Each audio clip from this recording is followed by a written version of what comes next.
Gate back to my channel. और मैं आज अपने स्कूल आई हूँ बिकॉज हमारे स्कूल में एनुअल फंक्शन है एंड एनुअल फंक्शन के रहते उन्होंने मुझे लाइक लास्ट ईयर की एलुमनाई की तरह बुलाया है। So I am quite excited and I will show you. Okay, so guys this was the time where मुझे और मेरे सारे फ्रेंड्स को जो एलुमनाई थे तो हम सबको स्टेज पे बुलाया जा रहा था एंड वी वर वेटिंग। बच्चों, ये जो स्थान इन्होंने प्राप्त किया है ये किसके काबिल है? तालियों के काबिल है ना? बस। और आप इन्हें देख ही पा रहे होंगे, ये कॉलेज वाली वेशभूषा है इनकी। 12th आर्ट की खुशी शर्मा है और द्वितीय है अदिति श्रीवास्तव। बहुत बहुत बधाई बेटा, हार्दिक बधाई आपको। हाँ, 12th आर्ट खुशी शर्मा, अदिति श्रीवास्तव और Simran Saini. So guys yes, इस मोमेंट में मुझे बहुत प्राउड हो रहा था and I was like thank you to all my teachers who are very supportive of me during the batch 2022 and 23 and also teacher जो मुझे घर पे बैठ के पढ़ाते थे, दैट इज़ माई मॉम। तो उनकी वजह से भी काफ़ी सक्सेसफुली मेरा ये पूरा प्रोग्राम हो पाया। सो यस, ऐसे ही मेरा पूरा दिन गया। प्रोत्साहित किया बच्चों, आप लोगों के लिए बता रहा हूं मैं, ये इतना प्रोत्साहित किया। बच्चा खुद से भी कुछ करना चाहे, इन्होंने पूरा अलाउ किया। आज मेरी बिटिया कॉलेज ऑफ वोकेशनल स्टडीज में है। She has got miss refreshing best dancer और इंटरनेशनल डिबेट सोसाइटी है depth of, she is one of the active member. इसी स्कूल की देन है, आई प्रॉमिस दिस। इसने जब से ये स्कूल ज्वाइन किया, प्रीवियस स्कूल में ठीक है इंग्लिश मीडियम था मगर इतने ज्यादा एक्सपोजर नहीं था, इतना ज्यादा उनको चांस नहीं मिला था, इसी स्कूल में मिला। मैं आप लोगों से अनुरोध करता हूं, आप लोगों के लिए आया हूं, मैं अपनी बेटी की प्रेज करने नहीं आया हूं। अपने टीचर्स को फॉलो कीजिए, अपने प्रिंसिपल को फॉलो कीजिए, वाइस प्रिंसिपल को फॉलो कीजिए। मैं आपको गारंटी देता हूं इस स्कूल से आप स्टार बन के निकलेंगे। Thank you so much. और मैम से आपको बुलाती हूँ। मैम, अपनी बच्ची के लिए आप क्या कहोगे बताओ?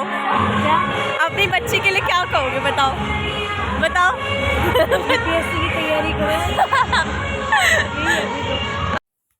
सो गाइस ये मेरी मैम है संगीता मैम एंड इनकी वजह से मतलब मैंने बहुत अचीवमेंट्स स्कूल में लिए हैं। लाइक मैं फर्स्ट कैप्टन इनकी वजह से बनी थी, तो I am very grateful and ये चाहते हैं।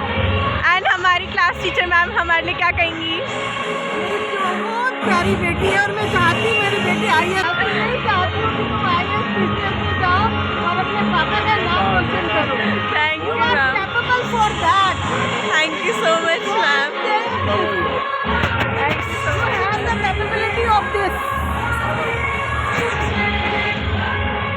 मेरी प्यारी सी गुड़िया खुशी जब तू क्लास में होती थी तो एक रौनक होता। बैच आया है, मैं बहुत मिस करती हूँ तुझे। Oh thank you. ठीक है, हमें एक ऊर्जा महसूस होती थी। तेरा ऑरा इतना ज़्यादा पॉजिटिव है, हमेशा ऐसे ही पॉजिटिव रहना और जीवन में खूब तरक्की करना और खुशहाल रहना। Thank you so much ma'am. Thank you. Thank you so much ma'am. Thank you. So the time where our teachers were also receiving award, it was the award for 100% result and मेरे teachers उसमें थे like Meena Dahiya ma'am, Alpana ma'am, Vasudha ma'am and Yogita ma'am. So I want to say you all ma'am that you all are precious to me and आप सबके साथ जितनी भी memories हैं मेरी बहुत अच्छी हैं and thanks to all of you कि मैं आज यहाँ पे हूँ। ऐसे ही बस मेरा दिन ख़त्म हुआ and then I will answer some of the queries from my juniors in my video. Vlog is gonna be a little informative because my junior from my schools asked me that the how to crack CUET कैसे करे, difficult है। तो उन सब सारे questions का solution और जो मैंने मिस्टेक्स की उसको आप लोग ना करो, उसके लिए वीडियो में लाई हूँ।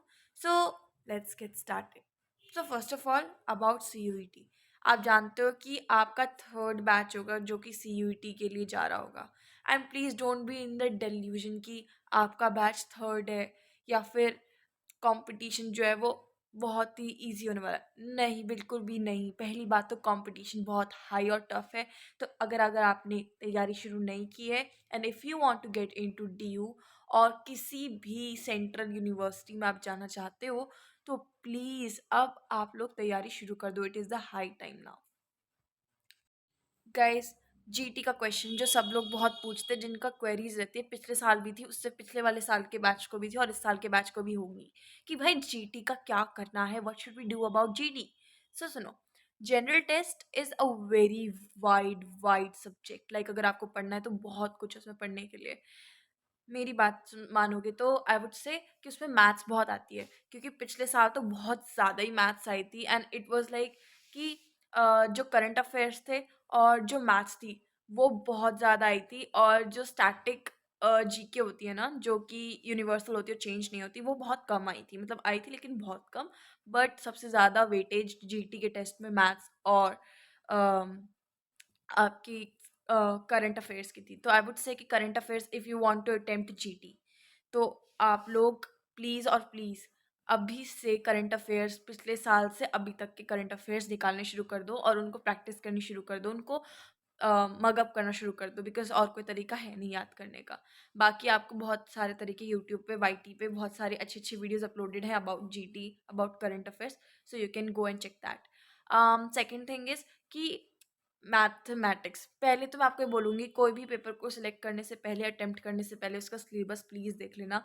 जीटी का सिलेबस हर बार हो सकता है चेंज हो, नहीं भी चेंज हो, तो उसको देख लेना कि आपको कंटेंट जो है वो आपको सही लग रहा है, क्योंकि जीटी का टेस्ट होना, इट इज़ वेरी डिफ़िकल्ट। उसको ख़राब करने का कोई लॉस नहीं है वैसे, बट अटेम्प्ट करना है तो बहुत अच्छे से करना। ये ना हो कि आप अपनी सारी एनर्जी जीटी पे लगा रहे हो, डोमेन पे फोकस ना कर रहे हो। जो आपके मेन सब्जेक्ट्स हैं, they should be the priority. ठीक है? तो सेकंड पॉइंट इज़, जीटी को प्रैक्टिस करना है तो मैथ्स बहुत अच्छे से करनी होगी। 10th 12th algebraic expressions, time, सारे फ्रैक्शंस, इंटीजर्स, मतलब सारा का सारा 10th और 12th का, मतलब दूसरी चीज़, बी स्मार्ट।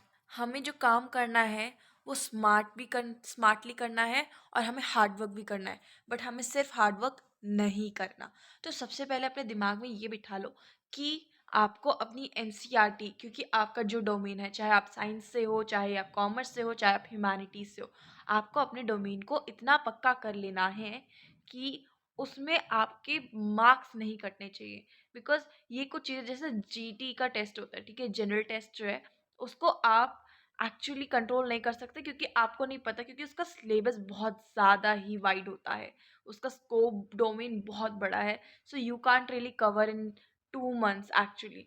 तो अभी आप सबसे पहले डोमेन्स पे फोकस करो। एनसीईआरटी आपके पास ऑलरेडी मटेरियल है।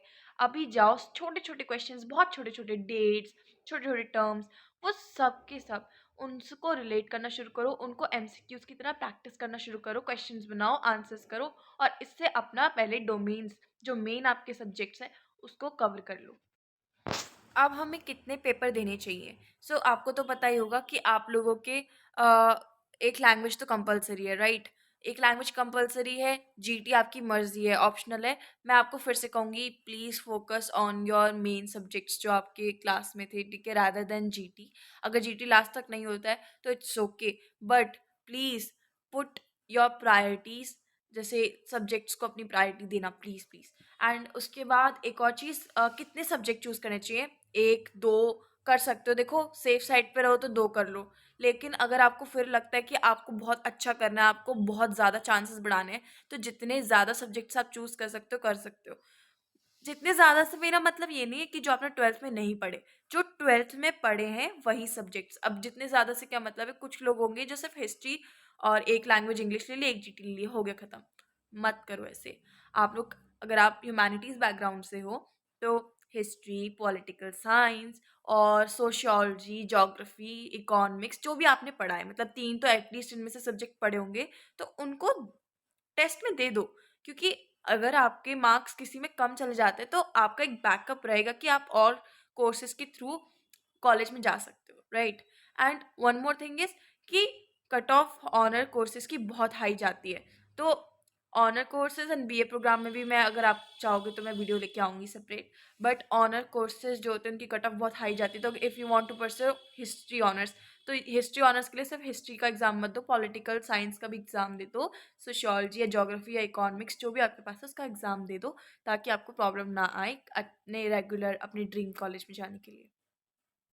सबसे इम्पॉर्टेंट और सबसे लास्ट क्वेश्चन कि दी कहाँ से कलेक्ट करें इन्फो। तो दो चीज़ों का ध्यान रखो। पहला, अगर आपको यूट्यूब कंटेंट, कोई कंटेंट समझ नहीं आ रहा, कुछ चैप्टर समझ नहीं आ रहे, कुछ क्लियर नहीं है आपके basics, so clear it from one YouTube channel only. किसी एक चैनल पे स्टिक हो जाओ, चाहे COT अड्डा 24/7 है या कोई भी चैनल है जो आपको अच्छा लगता हो, उस पर स्टिक हो और वहाँ से कॉन्टेंट को अच्छे से क्लैरिटी लाओ। But when you are coming to practise the question MCQs, तो do as many as you can, और कितनी भी साइट्स पे जाओ, कहीं भी जाओ, रिपीटेटिव क्वेश्चन आ रहे हैं उनको दोबारा प्रैक्टिस करो, so that it will be helpful to you guys. So that's it for today guys. बस मैं इतना ही आपको आज बताऊंगी। If you guys wanna know how to make strategies over exams and CUET, then comment me down and I will make a separate video for that. For And more I informative hope you guys videos, like, find this share, informative. and comment Thank you. Bye down. bye. Bye bye.